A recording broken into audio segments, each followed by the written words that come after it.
I guess there are certain like levels to it. Like there's a normal state of denial, like a functional state where we can all just interact with society and we can just go about our daily lives and shit, and like it's not a problem and we can just pretend like everything is normal.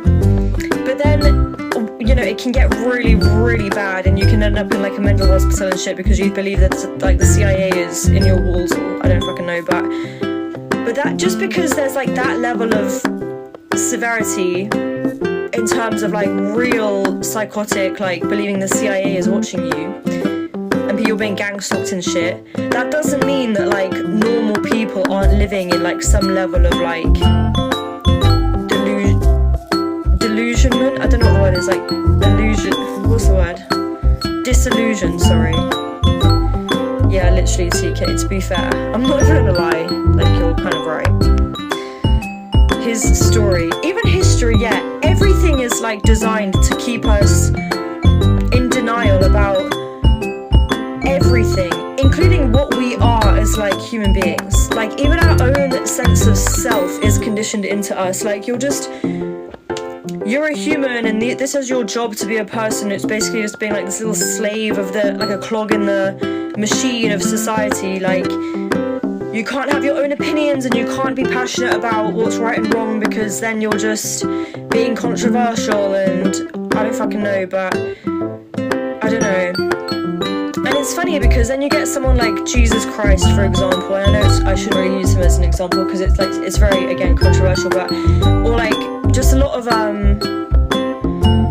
spiritual leaders, spiritual teachers or whatever who have been set in, who are like in the history books, even like, again, like I always say this every live, but like even like the Buddha, what was his real name? I can't remember his name. Siddhartha or something. I think it was Siddhartha. But then there are lots of like spiritual teachers throughout like since human civilization became a thing, where they like have these breakthroughs of understanding of like what is the self, what is reality really, like how is it constructed through the mechanism of consciousness and shit. And it's like it always becomes this like profound realization. I don't fucking know, but should it be profound or should that just be like the normal state of living? Why is it so profound for miracles to happen? Why is that like some unusual thing? Like what if, just as an example, if, let's just hypothetically, if reality is just a projection of consciousness, if that's all it is like an external projection of something that's happening inside of us, like some kind of thought experiment, like a matrix, whatever you want to call it, like that means that everything is like intentional, like somehow it's like intentionally created by you anyway. So all you have to do is wake up to how you're doing that. How am I doing this? How am I intentionally reflecting reality onto the external screen of whatever the fuck this is?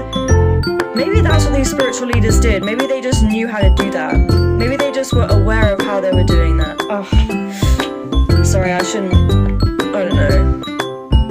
I feel like I make no sense when I say this kind of stuff, but in that hypothetical scenario, you could argue that everything is miraculous. Even the fact there's like mundane shit, like the fact that there's light on your ceiling, like you're creating that somehow. And so in that sense, it's the same thing as like creating anything else. It's just understanding how it's happening is the difference to it being a miraculous event. I don't fucking know, but sometimes I do have this feeling that we're just, again, like we're being like I know, Lee, literally, I feel you. Like I actually get you. I really do. I am waffling. What I'm trying to say is like so out of the box, and it's so fucking weird that I'm trying to explain it and I just can't. Basically, simple as that. Anyway, something like that, user, yeah. George, am I overthinking? No, am I? What is overthinking?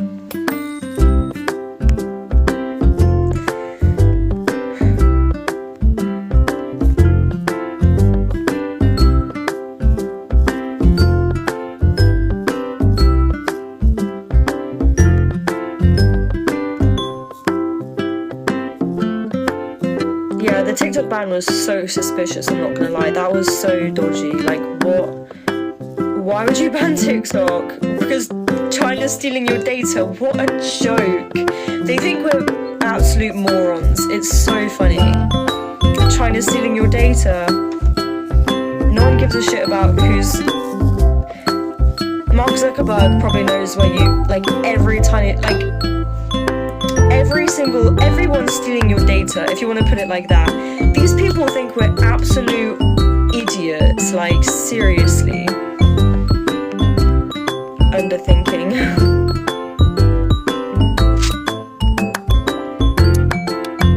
Oh, really, Lee?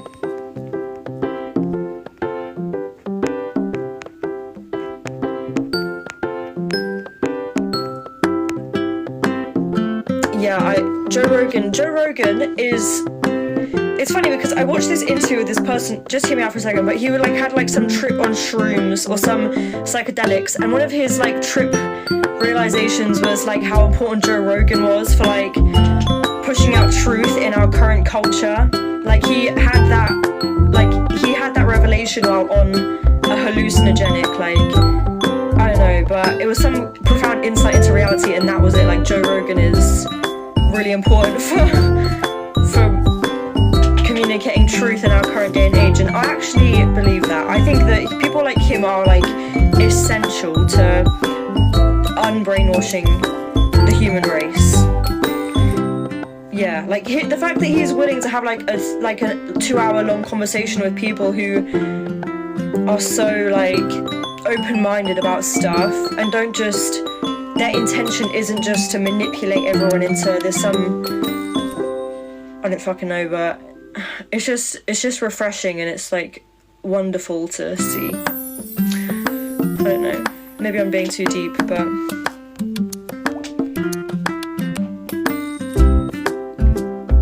yeah, Joe Rogan can't be bought. Like, he's not gonna be like, he's just a guy who just enjoys having a real conversation with like people about, it's just so normal. Like, there's no like ulterior motive, there's no agenda behind it. It's just like so human. It's like the complete opposite of the news and shit.